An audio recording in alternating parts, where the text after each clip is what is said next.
malembe na place ya tolingi lisusu te.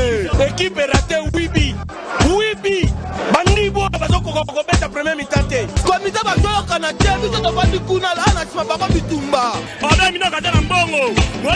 Parce que gagné malidideng tina terrain na kaya Kinshasa. Ezala raté.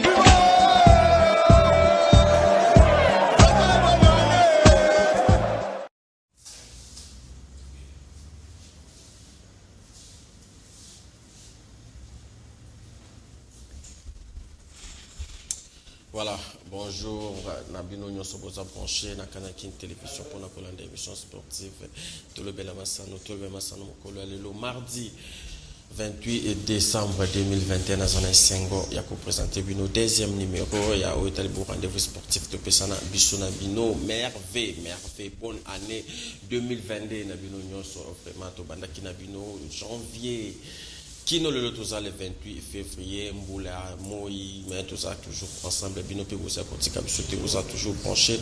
La Kanaki Télévision pour la colonne d'émission sportive, Tolobela, Maasano. Voilà, Bande Kubata, Lipenza et Sengo Mingi, Namitema.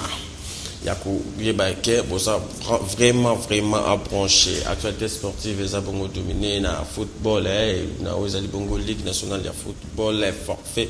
On est au Pesamaki dimanche dernier, Wapi, équipe Renaissance du Congo, et présenté qui et des équipes différentes pour la Kobeta Liboso ya Rangers to solo yango awa na plateau na biso to beta pe masolo ya lutte na championnat la topé clôture ya championnat ya lutte ya ligue ya lutte ya ville province Kinshasa où ils ont organisé na Lilakin donc président na yango Mbai 6 to ko la pe ba image ya lutte awa na plateau na biso na émission ya mkolo ya lelo pourquoi pas to beta pe masolo ya ba léopard pour que ba léopard baza prévu il faut pas que stage moko ba érigé quartier général na bango na Ozali Bongo Égypte kuna baksa pour se préparer toujours na cadre ya éliminatoire ya mondial Qatar 2022 mais cette fois-ci vous allez ba léopard locaux na quelques-uns au baza ko évoluer na niveau Afrique wana voyage est prévu pour na lobby mercredi 29 décembre prochain bakoya kozonga na mois de janvier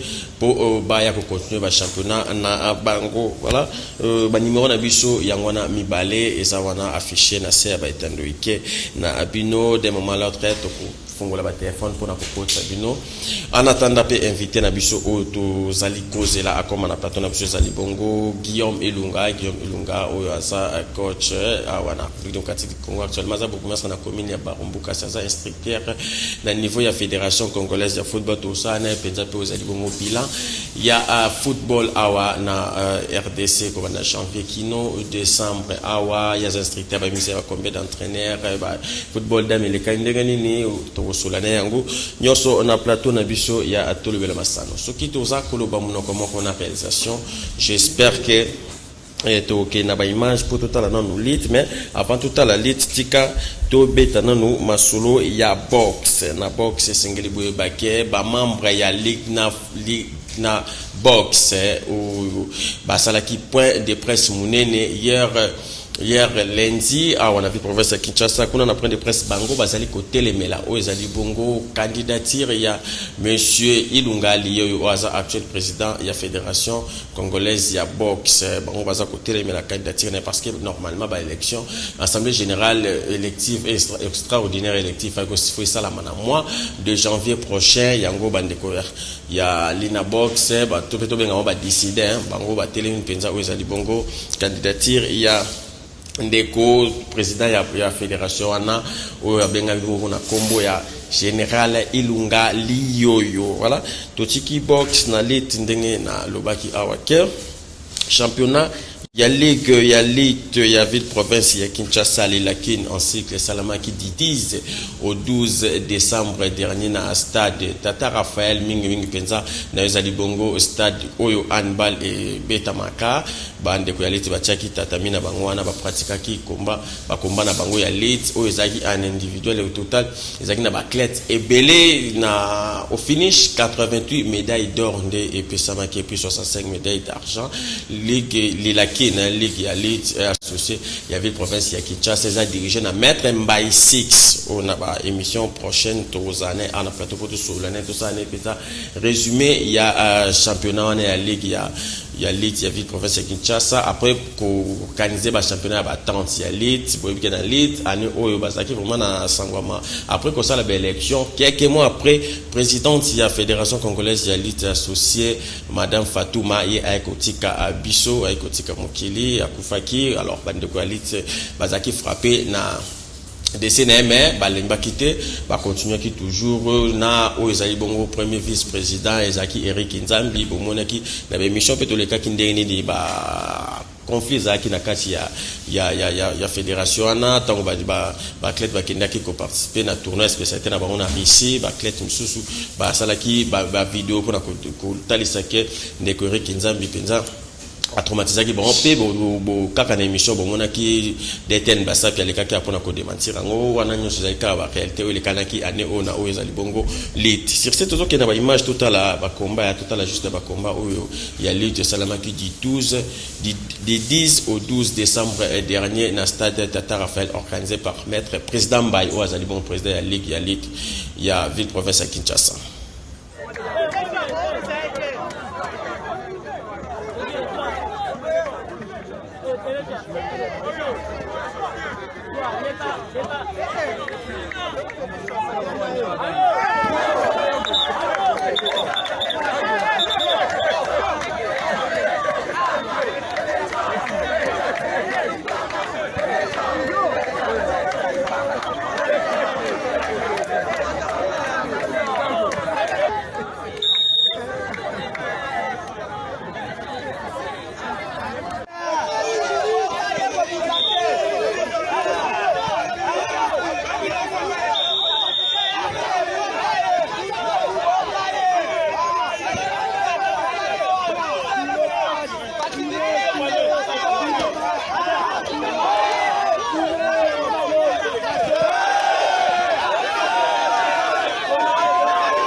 Voilà, wana ezaki bongo ba combat ya championnat ya ligue ya lutte ya ville province ya Kinshasa organisé na président Mbaye Section za bon président ya ligue ya lutte ya ville province ya Kinshasa ndenge na nosaki bino awa na début émission qui to kozala na instructeur FIFA CAF Guillaume Ilunga Sefu tout ça n'est déjà na plateau na biso oyo aisitaka te ko répondre à l'invitation na biso malgré ba multiples occupations na ye boyebi ke yaza beaucoup ya commune ya Barumbu kasi soki to le masana bengi asala que vraiment plaisir pour na ko répondre à l'invitation na biso yango pe to za ko profiter de l'occasion pour to pe c'est puis merci penza to ko merci penza depuis janvier ti décembre ye basanga ite ko répondre à l'invitation na biso excellence Guillaume Ilunga c'est fou évangéliste aussi Guillaume Ilunga c'est fou coach voilà nyoso en attendant akota na plateau na biso tikatobeta masolo ya Ligue nationale de football single boy baké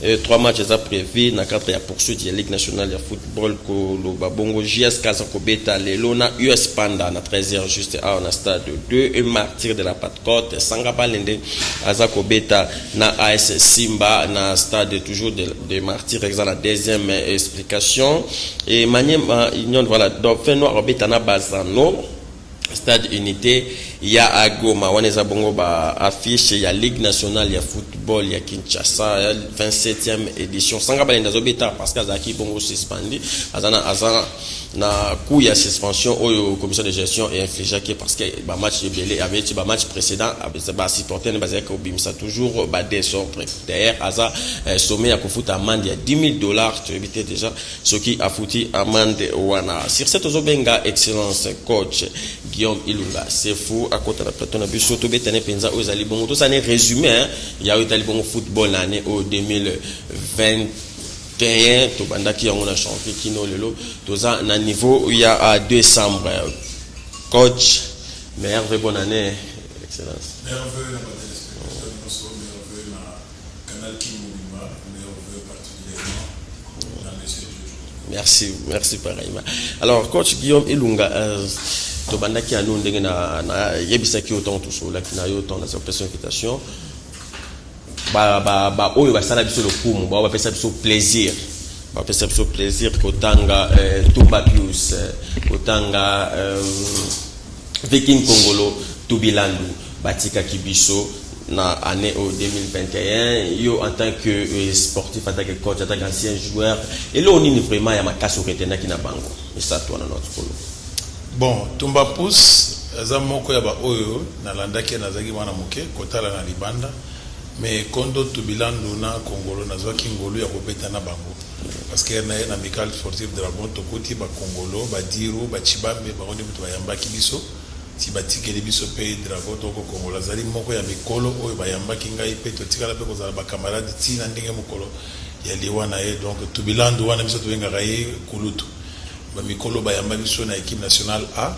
et biso tozaki na ba junior na ba Bulaima na ba Malongi na ba Mbunga et to équipe A baza ba papa oyo bayambi biso bref c'est pour dire que nazaki très lié surtout Vieniao ti même na entraînant avec club ti to vanda na ki instructeur donc aza bato oyo lelo ba pesi biso confiance mingi pe maele mingi pe savoir vivre donc na nyonso kana boyeba ko retenir côté ya Congolo aza mutu ya ko seka azaki mutu akanda te azaki mutu ko sangisa lelo même ata président Omar soki place azali même DTN Mukeba pour que Mukeba comme directeur technique na ko betolo li solo to sala ngai Luende Congolo na Lokose bon pour Erwana guerre zaki makasi et bazoli nga président Costa Omar Longwa biso bana to beta ba torbaki to kotika fédération na biso kufate to kenda osangana na matete to sangana na matete to déplacer président Costa Omar ti na matete to vandisa et to solola à la veille nango lundi nde to benga vie Mukeba ndebo vie Mukeba comme directeur technique à partir de l'initiative ya Congolo ko sangisa toujours kolinga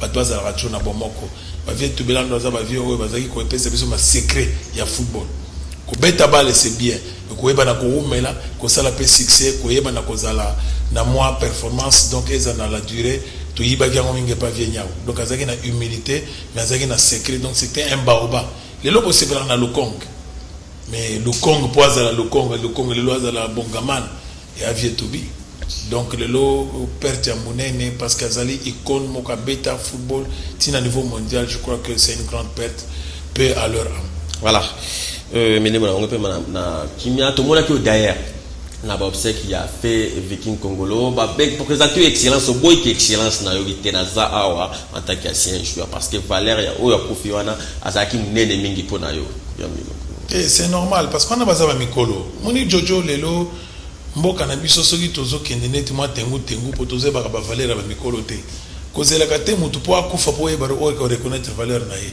o enga na kende o le la grand frère o atikela kingai libéré donc bazaba mikolo o lelo atanga na comme instructeur FIFA donc on a za camarade kututi za grand frère mais mi kitisa ki a comme na niveau na biso to sangana so kuti place to vanda ngai Luende Lokose na Congolo okondi mateke za grand frère na biso donc ozomo on dirait za camarade de génération na biso que c'était vraiment mukolo oyo bref c'est pour dire que zaki passe na motema mais zali nzira biso nyos très bien zali nzira biso nyos ko tozonga na biso ba totikali de janvier tina février to sala kinini neti bino yo en tant qu'instructeur ya na niveau de fédération coach Guillaume Ngatoko yeba bobimisaki ano bo former combien d'entraîneurs et puis procédure il y a en fait manière il y a former ba entraîneur ezara ndenge nini coach Guillaume Ilunga année bon jusque là on te sollicité parce que la formation sur ce salama na bas Congo na Katanga donc d'ici peut-être la fin la semaine de tokoyeba na kopesa nombre exact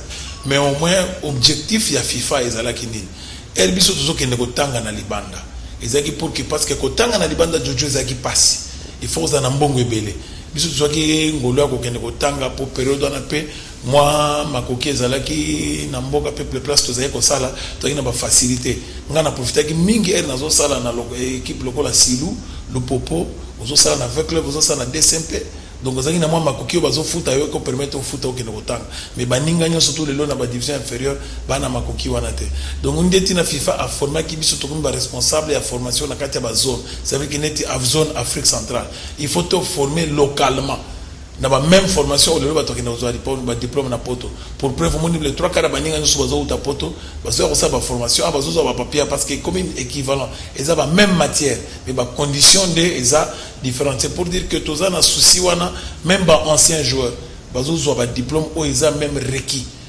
donc le loko longa na Congo ko kende n'importe où au sala musana parce que eza na diplôme o eza valable pour preuve to lo baka yango pour que le lot, même Florent a kende na CHAN en 2016, ce n'est un secret pour personne, FECOFA, et obligé qu'il te paye ce niveau, il y a diplôme à CAF. Bango Bazaki, Flora Ibenge, Zahira, Papi Kimoto, Baraoul Chumba, Zaki, diplôme équivalent, il y a une formation, parce que tu payes qui Bango Oezaki, requis pour qu'avant aille diriger l'équipe na niveau à CAF. Bref, c'est pour dire que tu former un joueur et belé, entraîneur, basé belé, nombre exact de Tokoye Baté. Critère, ils d'abord un, zala intellectuel, yeba kokoma. Parce que ils ont un examen oral, ils ont un examen écrit. Donc ce qu'on a vu commenter, on en a pas parce que football et allélo, ils ont la science. Donc tout ça, on a la science connexe autour du football. Tout ça, on a la physiologie de l'effort. Donc ils ont physique, na anatomie, parce que c'est comme physiologie. Vous voyez pas, et rozo qui m'amba.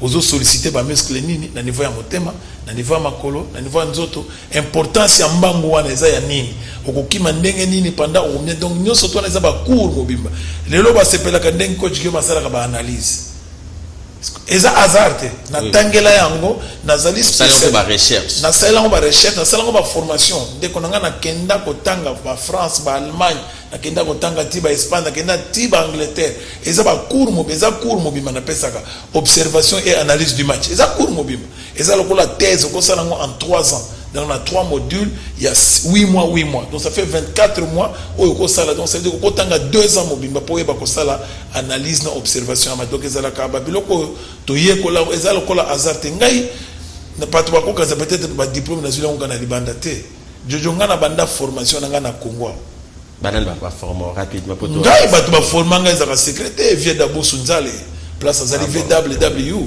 coach d'Abou Mukeba Lusadisu Pierre Kalala paye à son âme ba formateur bangona batu batangi singa lelo ki na zui diplôme nanga liboso ya premier degré na fédération na zo diplôme nanga na FECOFA à l'époque il y a président Kourara na 2000 na zui premier diplôme nanga ya premier degré tellement na zaki na souci à ko progresser na 2003 na zui bourse na ko tanga na Clairefontaine ngazali deuxième promotion ya Clairefontaine pas Aimé Jacquet après Andy Magloire Foutila donc muta pesa ngai opportunité le na commander na zabo ezaka vieux Foutila muta yela ngai invitation na kenda kotanga na Clairefontaine à partir na jusqu'au diplôme na ya haut niveau ndi na qu'est-ce qu'on a solidarité olympique ndi fungoli nga ba CAF ko ke ba UEFA ti o to komile to donc bref ko kanzarte ke kotanga kaka partir à pototé o kotanga awa ok o se perfectionner ozipe ba diplôme ya minene neti lo biso to koma ngai nakendaka ba recyclage nakendaka ba formation pour kotanga biso to koma na degré ya sukeza ndi tenga za professeur ya FIFA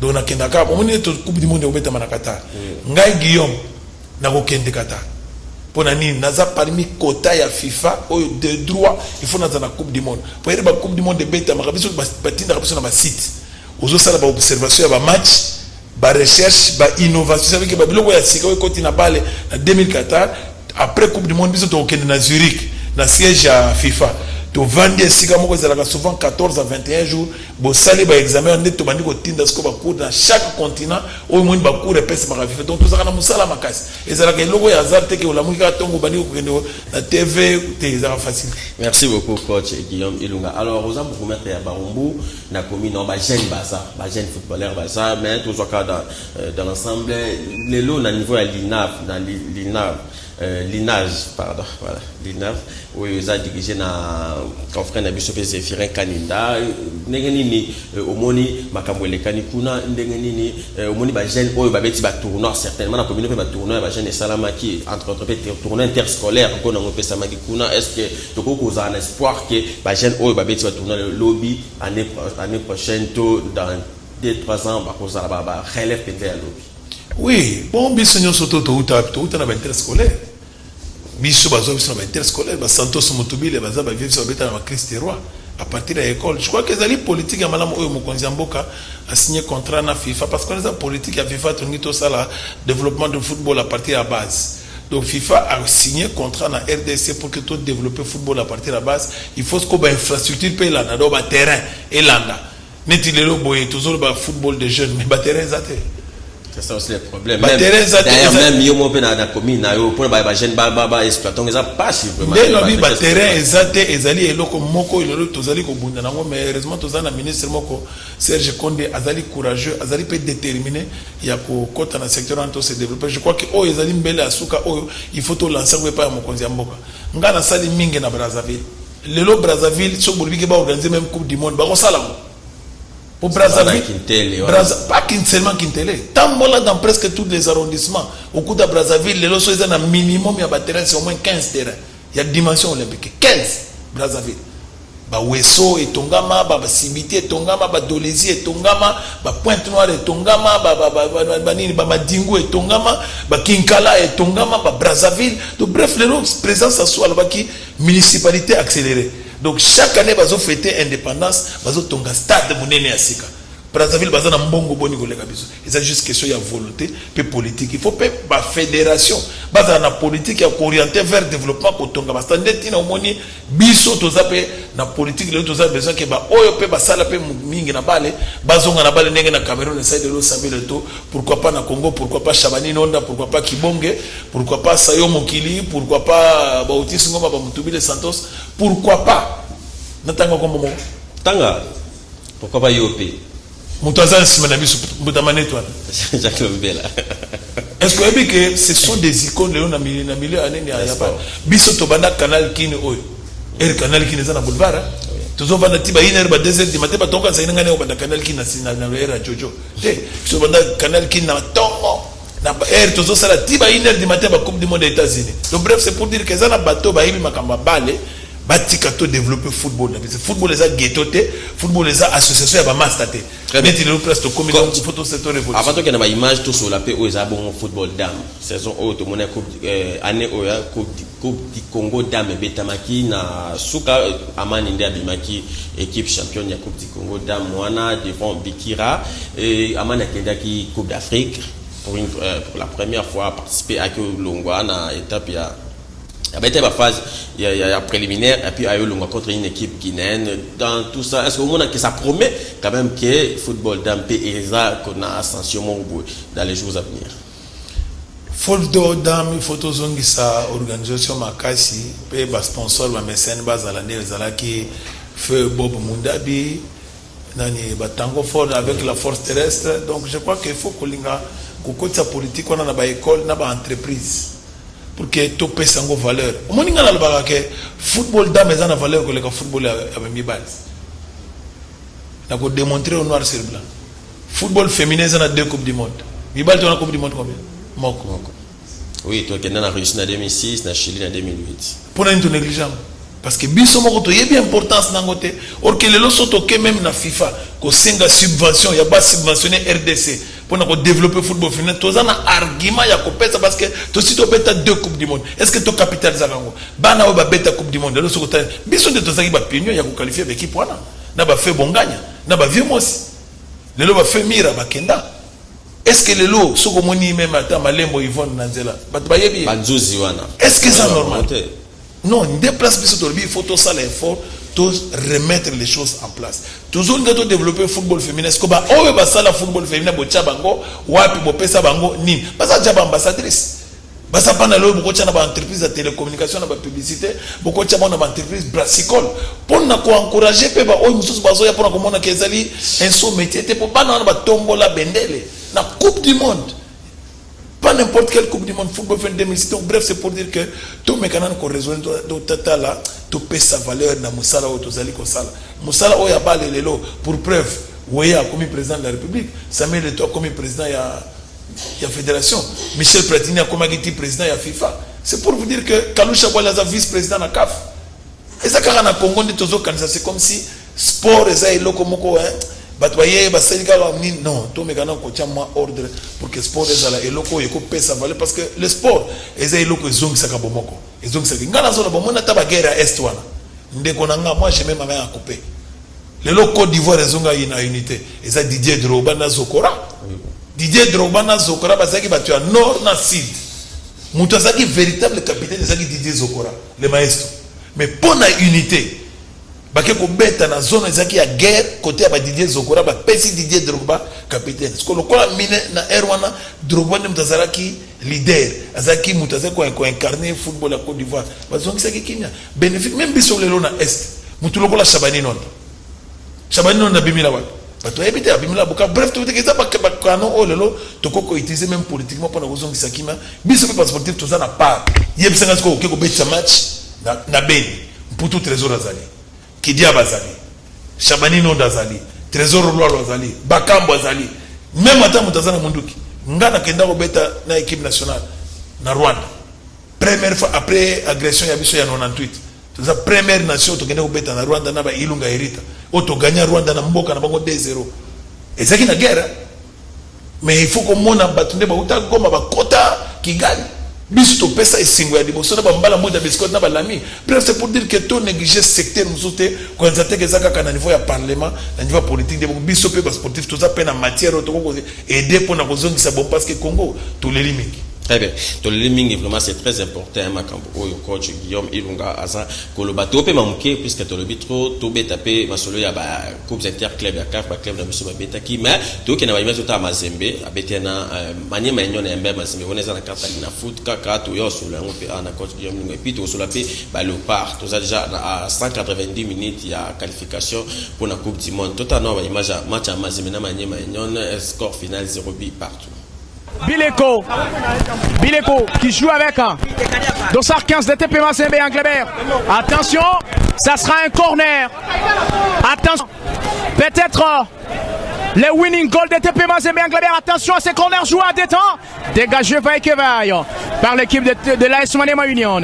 Mika Miché qui joue avec Issama Mpeko, Issama pour Mika Miché, Mika qui va soulever très loin pour aller trouver Dossard 15 de cette équipe de TP Mazembe Anglebert. Attention, oh là là, ça sera un coup franc pour la formation de tout puissant Mazembe Anglebert. Ça s'allume, les intercelles sont dans leurs airs désormais. Le public de TP Mazembe Anglebert qui est venu dans ces stades est debout, peut-être en train d'attendre de saluer le but des Corbeaux de Lubumbashi. Le cœur de Maniemian est en train de battre en ce net moment. Le battement des cœurs se passe. Il y a panique dans les cas de l'AS Maniema Union. Et c'est grand. C'est donc un Trésor Mputu, le diable d'Mputu qui va se charger pour jouer ses coups francs. Il avait donné les coups francs qui avaient donné la victoire de TP Mazembe face à Étoile du Kivu il y a quelques semaines, du côté du stade de la Concorde de Kadoutou. Attention à cette action de TP Mazembe Anglebert, ça va partir de la droite vers la gauche. Dossard 8, meilleur joueur africain de 2008, Trésor Mputu qui va soulever. Ça loupe. C'est loupé par Bileko. Dossard 39 de tout puissant Mazembe Anglebert. Il a voulu couper sa tête qui n'est pas arrivé. Voilà, on est à match à Ligue nationale de football, les Aki Maniema Union, na tout puissant Mazembe Anglebert. Coach Guillaume Ilunga, championnat de la Ligue nationale de football, ils ont continué bonhomme les chemins, on a 4 les à côté belé, na championnat de Busso. tout bien que le gouvernement soit qui équipe nous sont en charge, mais tout le monde a toujours calendrier et ils ont posé toujours problème d'équipe comme d'habitude. 7e journée, 7 matchs déjà comme dans 14. Équipe Moussous entre autres équipes de Renaissance du Congo va présenter des équipes différentes dans le stade dimanche dernier parce que Boyo Kani et Zalité coach Guillaume Lungana nyonso wana to bosani pour remédier na biloko wana quand même football le gars ils ont évolué technologie ont avancé bozo ken pas coupe du monde na ba FIFA bozo ma kamera passé alors championnat na biso ça peut classer par exemple meilleur championnat d'Afrique mais ba réalité ba auto mona na et ça la penta sonné qui championnat na biso et loko ya liboso ndenge na lobby to matisana no niveau ya biso ya bomoto parce que babilo ko ndenge wana ce sont des aventures. Ce sont des aventures. Comment est-ce qu'une équipe peut présenter 2 équipes avec des entraînements? D'abord, au niveau de la FECOFA, Babylon Kwaboy, Nan a validé qui va licence. C'est ça le problème. Accès non, Babylon Kwaboy, déjà dans la zone où on a le stade. Au monde Babylon Kwaboy, Babylon Kwaboy, le championnat de France va suspendre les 2 équipes où il y a la désordre. Paris FC, na Lyon. Bango nyo se balé disqualifié. Longol on a 16e de finale parce que bâtir rigueur la Coupe de France. Comment ça sont aux aventures na niveau d'abord de l'administration et la Renaissance et la fédération même dans l'INA foot ils en a battu faut pas tomber faut pas sanctionner parce que comment beaucoup aux bêtises et puis des 2 délégué à l'INA foot na match wana délégué l'INA foot na pour na match wana musana ezaki nini non d'abord de peu et puis même na niveau ya équipe à Renaissance les Renaissance est comme patrimoine kotole comment na biloko boye ezali malamu te. Ils ont mal à monter. Les longs nazali pasteur. N'a commis pasteur autant d'années après évêque Pascal Mokona. Il y a ça papa. Aboumamoto wanat. D'abord par rapport à Néné en tant que serviteur de écouter l'image na yeza mal à monter. Il fallait benga azala l'arbre qui cache la forêt. Il fallait benga toutes les tendances, quelle que soit ma bezali. Le comité en écota qui est une bénédiction même attention il m'a besoin il fallait qu'on vende parce qu'on a besoin qu'on sacrifier carrière avant parce que nous en tant qu'ancien joueur bana wana za musala na bango parce que lelo ebilo kwa ça les pires joueurs ba on a parce que ba comme na kusona ba mais il y a que wana za musala na bango beaucoup de ranking c'est que même tu es pas ba joueur parce que équipe OK équipe c'est d'abord l'état d'esprit. Équipe est d'abord l'état d'esprit. Il faut d'abord bomoko ezala. So bomoko ezali la structure le reste atabo chambongo le reste aucun défensivement parce que so bomoko je crois que point n'est besoin ya kokota na polémique bango moko ba na ko bongisa mais il image à malamuté pour la République démocratique du Congo surtout dans moment en plein 20e siècle ça ba ibiloko toko tolérer tout le babiloko ba na ba parc na ba 3e division na ba cercle de jeunes pas à niveau élite je crois que à niveau fédération président Chimanga faut avoir sanction très sévère parce que zali image mobimba et tamoli na baznani na internet président Chimanga il y a fédération oui président Chimanga il a fait quoi OK faut sanctionner il faut se saisir dans dossier parce que les image ko Jojo to sakana kana personnalité pe na image. Le Congo est un pays, il faut payer sa valeur. Le lot de l'état des droits, place ce qu'il faut droit, et il y a l'état des droits. Qui a tort, il faut le frapper. Tout ce qui est cajolé, parce que trop de sentiments. Pour gagner le lot, na outa DCMP, na makamba DCMP, oh ne touchez pas mes ouins. Oh le lot pour gagner outa avec tout ce qui est là pour donc il faut payer ko eba na konzongi ça football kala to manda ko tala beaucoup plus valeur ya football, valeur ya mboka ki ba biloko ba sentiment. Très bien. Kebab Loko sentiment. Avant de lever la Léopard, parce que le Léopard, ça pour voyager, lobby mercredi. Coach Guillaume Ilunga, année Oyo, to Bandaki, to aussi là-haut, club Nabiso, Bandaki, Bakota, Babeta qui coupe la confédération. Au total, il y a 4 au départ.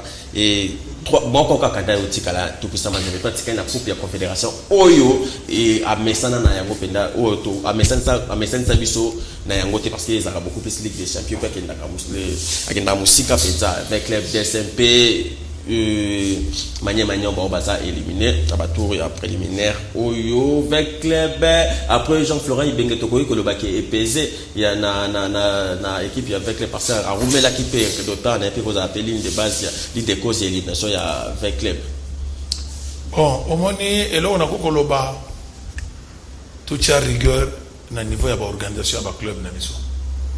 Donc, tout le baki comme un football professionnel, Faut ça est fort comme un professionnel parce que le professionnalisme c'est l'organisation.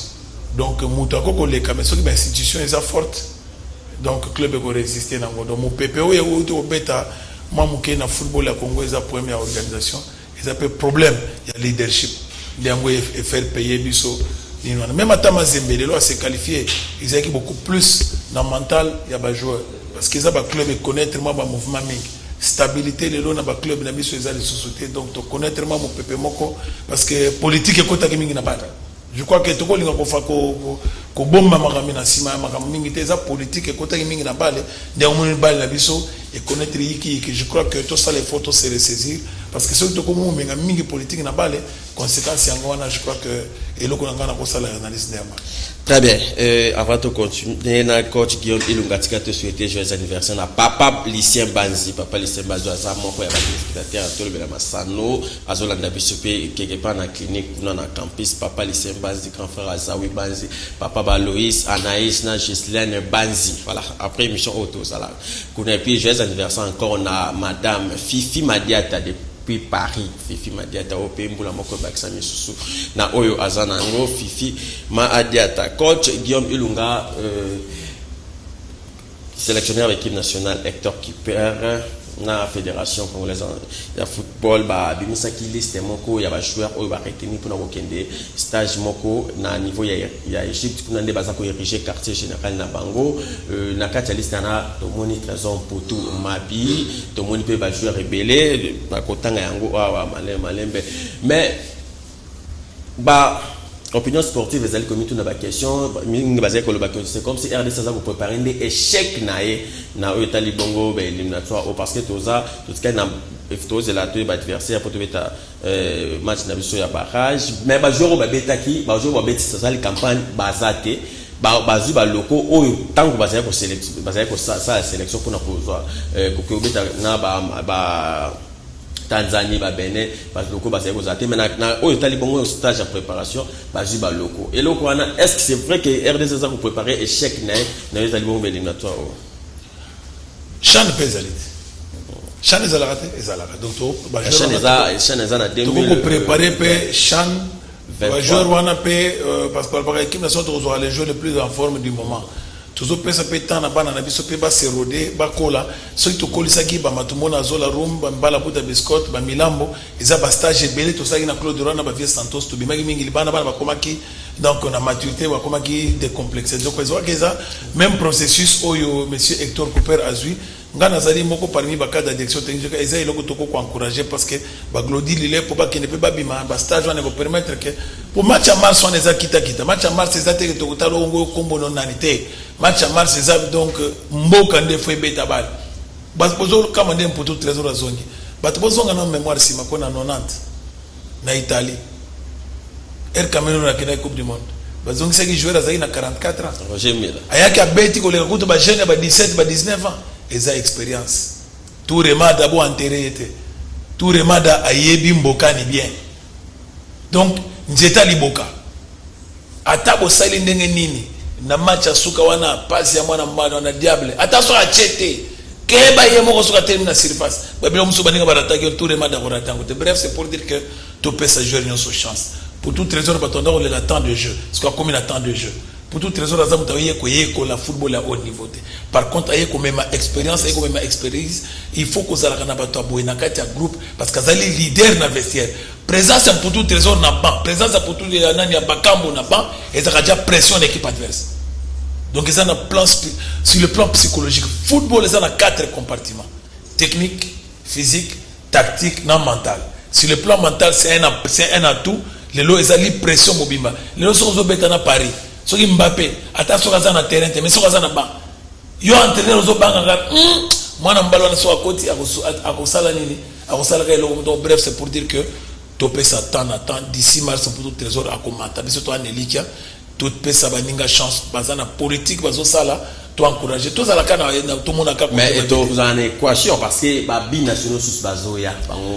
ba papa match à mars c'est match à koyekola te na ba loko c'est tout un problème match à mars c'est match à koyekola te on n'apprend pas un V5 à faire des grimaces match à mars c'est un match à ba Isama ya ba Mputu eza match ya baebunga eza ba match ya baglodi oyo bas donc bayebi makambo wana parce que eza na ba paramètre mususu oyo bana mike bayebi te il faut bambiaka bazala bo tofika kimbokaki lelo era zongi yebisanga avant centre nini lelo a convaincre biso ko le Dieu merci papa nzita liboka bakunda wango nokite.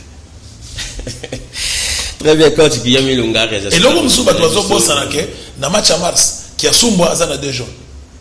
Et puis jusqu'à là, pas à 100 clubs.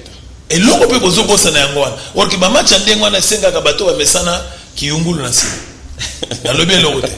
Qui ungulu sundeni dans coach Guillaume. Ah, toi na bala Congo. Ah, yo pasteur coach Guillaume. Na Congolais. Na entraîneur. Très bien. Coach Guillaume, avant d'appeler au mot de la fin pour l'émission, to banda qui n'a pas de tolo bato comme na souka. Le dernier numéro Oyonga n'a présenté il y a tout le massano parce que vendredi prochain tu aux l'équipe nous sommes à sport à la canne qui était tout ça la pépila. Nango en tant que journaliste neni tout le monde qui makambu et les kanakitika na souhaité bonne année nouvelle année na papa Alex Mutombo de Paris, papa Alex Mutombo, Machamu Meno, papa Alex Mutombo 3 fois boss. 3 fois social, papa Alex Mutombo. Bonne année aussi na Patricia Kandolo Kimia, toujours na Paris Wakwetu. Et bonne année na maman Nyonso, il y a 9-4 sans frontières équilibre. Joyeux anniversaire à toi Fifi Ma Adiata.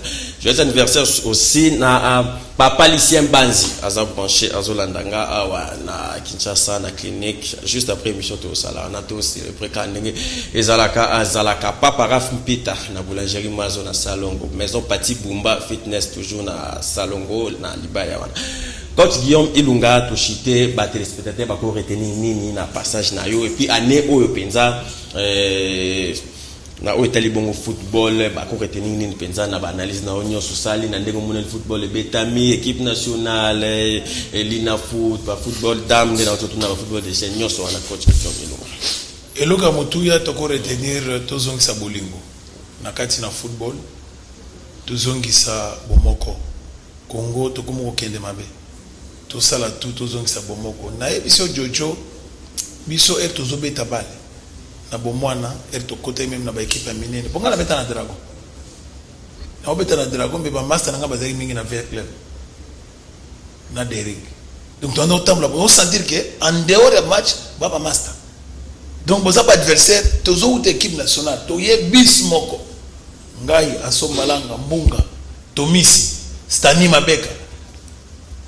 Papi Lukima to ye stade to koti na bis équipe nationale baninga bake na vita biso to ke Dragon to beti match to gagner bango to zongi na bis to ke comme les sika moko to les sika moko bref c'est pour dire que to zongi sa bomoko je crois que eloko nga na lobby loko se place azali ayebi nga na zaki jouer à Dragon mais famille nanga o le ngai na zaki lia ponu na apate et pas ba loko sens.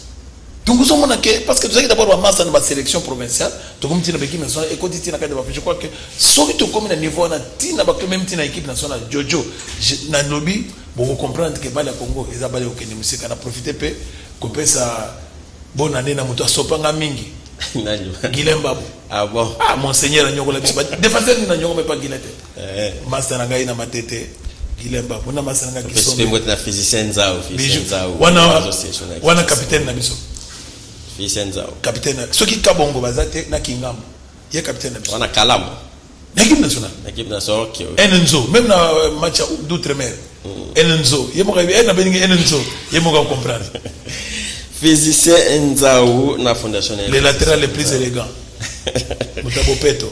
Voilà.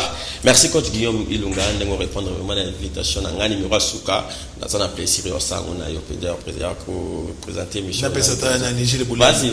Gilles Boulem. Et puis bana Barumbu pe ba aussi Gilles Boulem. Coach Gilles Boulem, merci. Merci le directeur. Munyere Koyate. Bana Kazamar, bana Barumbu. Tous à la bombe, tous à l'effort de récupérer terrain na biso. Tout même commune na biso liboso. Tous zongi sima mingi. L'équipe nationale ils ont la judo, ils ont la balle, tous ont la rasouté, tous ont le travail, tous ont la conscience, parce que vie n'a plus les sport, vie n'a plus les Merci beaucoup, bonne année à toi, Gloria Tungulu Zolo depuis Mongafula, mon maman Marthe. Voilà, émission Alléluia ici. Dada mon sister, bonne année à toi aussi. Numéro Moussou, il y a émission au lobby, retrouvé Yannick Nzui qui m'a rediffusion tout à l'heure. On a 18h15. Bobo Santé na YouTube, Pesa, intégralité. On a raté, biso boyo option na katikati, boko taka na YouTube, na sa canal télévision. Pour mon émission au 5 sur 5. Grand rendez-vous à vendredi. Tout le bel Massanomoko spécial et Kozalana avec Jules Boulembipe, Oyo Ako, animé en gros, Botikala Malam.